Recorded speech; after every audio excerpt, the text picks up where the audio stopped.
वालेकुम वरहमतुल्लाहि वबरकातुहू। ये उर्दू रेडियो कतर FM 107 है। अब आप उबैद ताहिर से आज का दूसरा नशरिया समात कीजिए। इब्तिदा में पेश खिदमत हैं इस वक्त की अहम सुर्खियां। साहिब सुमो अमीर शेख तमीम बिन हमद आल थानी को रूस के सदर की जानिब से एक टेलीफोन कॉल मौसूल हुई है, जिसके दौरान अहम उमूर बिलखुसूस वर्ल्ड कप 2022 की तैयारियों के मुतालिक बातचीत की गई। वज़ीर आज़म और वज़ीर दाखिला की मौजूदगी में दोहा इंस्टीट्यूट फॉर ग्रेजुएट स्टडीज से मास्टर करने वाले तलबा की सालाना तकरीब अमल में आई। वज़ीर आज़म ने तलबा को डिग्री से नवाजा।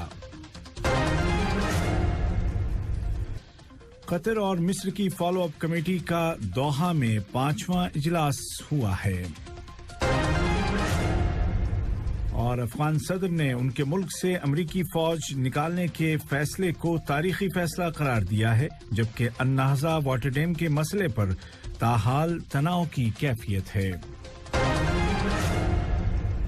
और अब पेश खिदमत है उर्दू रेडियो कतर FM 107 से आज का दूसरा मुफस्सल नशरिया। बिस्मिल्लाहिर्रहमानिर्रहीम। शाम के बुलेटिन का आगाज हम कतर और रूस के दरमियान मजबूत ताल्लुकात के साथ करते हैं, जो मुख्तलिफ शोबों में फरोग पा रहे हैं। साहिब सुमो अमीर शेख तमीम बिन हमद आल थानी को रूस के सदर जनाब व्लादिमीर पुतिन की जानिब से एक टेलीफोन कॉल मौसूल हुई, जिसके दौरान दो तरफा ताल्लुकात और इकनॉमी, सरमायाकारी और खेल के शोबों में उनको मजीद फरोग देने के इम्कानात और वसाइल पर बातचीत की गई। बिलखुसूस वर्ल्ड कप 2022 की मेजबानी और उसकी तैयारियों के ज़िम्न में आपसी ताउन पर तबादला ख्याल किया गया। रूस के सदर ने Saint Petersburg International Economic Forum में साहिब सुमो अमीर की शिरकत पर उनका शुक्रिया अदा किया। जवाबन साहिब सुमो अमीर ने फोरम में कतर को एजाजी मेहमान का मनसब देने पर रूसी सदर का शुक्रिया अदा किया और उम्मीद जाहिर की कि सेंट पीटर्सबर्ग फोरम के नताइज से कॉपरेशन पर मबनी आपसी ताल्लुकात मजीद फरोग पाएंगे। दोनों लीडरान ने इलाकाई और बैनुल-अक़वामी मामलात पर भी बातचीत की, जिनमें सर फहरिस्त खित्ते के ताज़ा हालात हैं। साहिब सुमो अमीर शेख तमीम बिन हमद आल थानी ने जमहूरिया मेडागास्कर के सदर जनाब एंड्रे नेरिना रेजोलिना को उनके मुल्क के यौम आज़ादी के मौके पर मुबारकबाद का बरक़ी पैगाम इरसाल किया। नायब अमीर शेख अब्दुल्ला बिन हमद आल थानी ने भी इसी मुनासबत से उनको मुबारकबाद का तार रवाना किया। वज़ीर आज़म और वज़ीर दाखिला शेख खालिद बिन खलीफा बिन अब्दुल अजीज आल थानी ने जमहूरिया मेडागास्कर के वज़ीर आज़म जनाब क्रिस्टियान लुइस सिंसी को उनके मुल्क के इंडिपेंडेंस डे पर मुबारकबाद का पैगाम रवाना किया।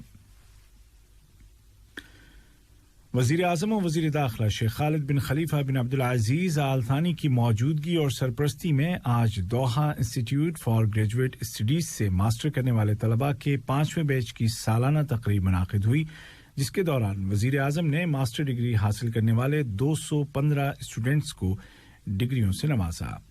इन तलबा ने मुख्तलिफ 18 कोर्सेज में डिग्री हासिल की, जिनका ताल्लुक सोशल साइंसेज, इंसानी उलूम, जनरल एडमिनिस्ट्रेशन और इकोनॉमी से है। ये तकरीब कोविड-19 प्रोटोकॉल के तहत सख्त हिफाजती तदाबीर के साथ मनाई गई, जिसमें तलबा के अलावा सिर्फ इंतजामी और तदरीसी अमले ने शिरकत की। कतर मिस्र फॉलो अप कमेटी का 5वां इजलास आज दोहा में वजारत खारजा के दफातर में बुलाया गया। कतर की जानिब से इलाकाई उमूर के लिए वज़ीर खारजा के खुसूसी एलची सफ़ीर अली बिन फहद अल हाजरी ने वफ्द की क़यादत की, जबकि मिस्री वफ्द की सरबराही अरब उमूर के लिए मुआविन वज़ीर खारजा सफ़ीर यासिर उस्मान ने की। मुश्तरका कमेटी ने पेश करदा मसाइल पर मुत्तफ़क़ा राय बनाई, जिनको कानूनी कमेटी ने अपना मौजू बनाया था और अब उनके सिलसिले में ज़रूरी इक़दामात किए जा रहे हैं। कतर मिस्र फॉलो अप कमेटी के ये इजलास गुज़िश्ता माह जनवरी की 5 तारीख को सऊदी अरब में होने वाली अल उला समिट में होने वाले इत्तिफ़ाक़ राय पर अमल दरामद के ज़िम्न में हो रहे हैं।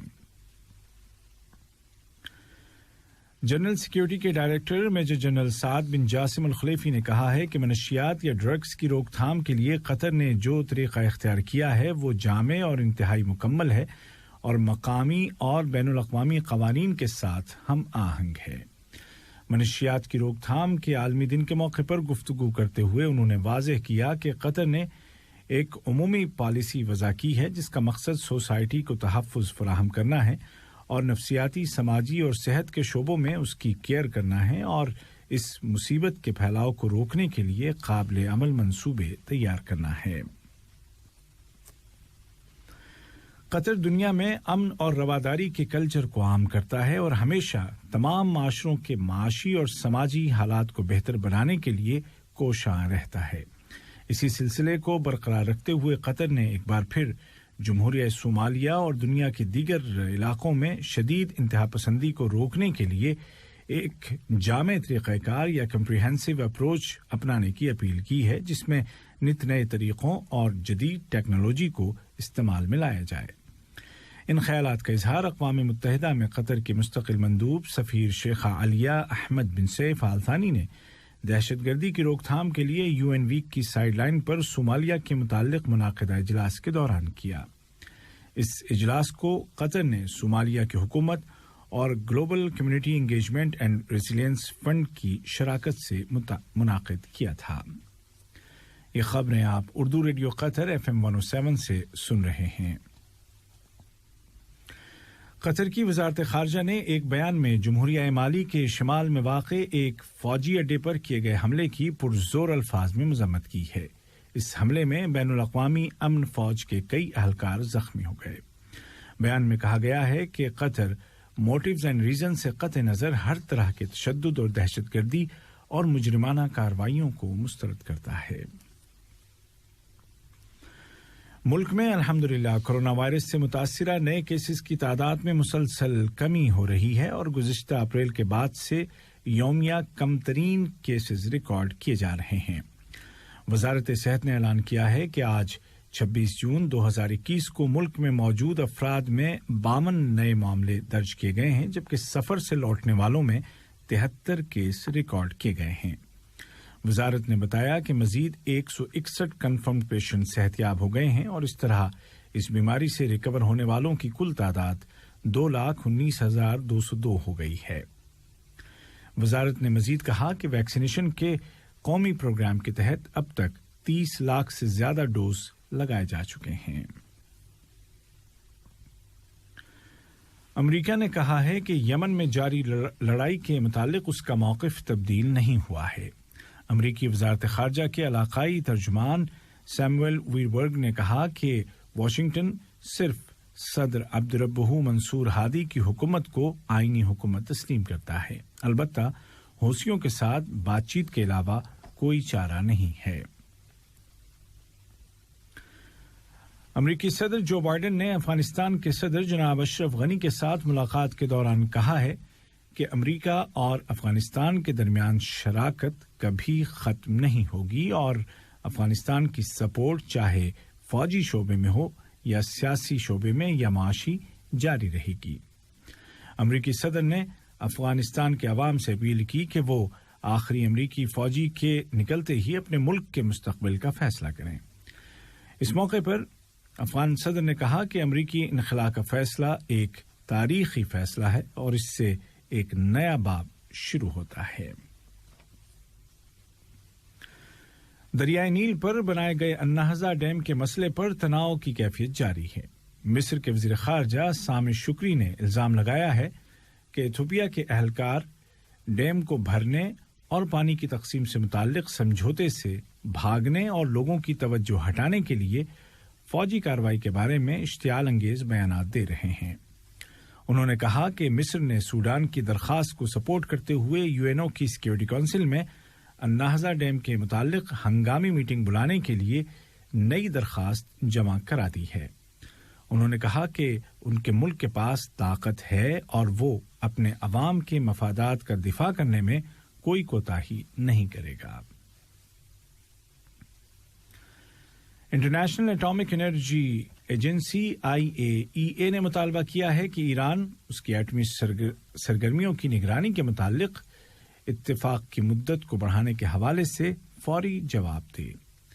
اس اتفاق رائے کی مدت کل رات ختم ہو گئی تھی، البتہ ایران کے مندوب کا کہنا ہے کہ ایران جواب دینے کا پابند نہیں ہے۔ उधर अमेरिका के वज़ीर ख़ारजा एंटोनी ब्लिंकन ने कहा है कि IAEA के साथ एटमी निगरानी के हवाले से किसी इत्तेफ़ाक़ राय तक न पहुंचना वियना में एटमी मुआहदे के हवाले से जारी मुज़ाकरात के लिए इंतहाई तशवीशनाक होगा। आज का दूसरा नशिया ख़त्म होने से कबल इस वक्त की अहम सुर्खियां एक मरतबा फिर सुन लीजिए। अस्सलाम वालेकुम दोस्तों, मैं हूं शेख नूर। आप देख रहे थे कतर न्यूज़ टुडे। मुझे उम्मीद है कि ये वीडियो आपको इंफॉर्मेटिव लगी होगी। इसी तरह के वीडियो पाते रहने के लिए नूर टाइम 24/7 यूट्यूब चैनल को सब्सक्राइब कीजिए और इस वीडियो को लाइक, कमेंट और शेयर ज़रूर कीजिए। अगर आप फेसबुक पर देख रहे हैं तो शेख नूर पेज को लाइक कीजिए और फॉलो कीजिए ताकि मैं जैसे वीडियो अपलोड करूँ आप तक पहुँच जाए। शुक्रिया।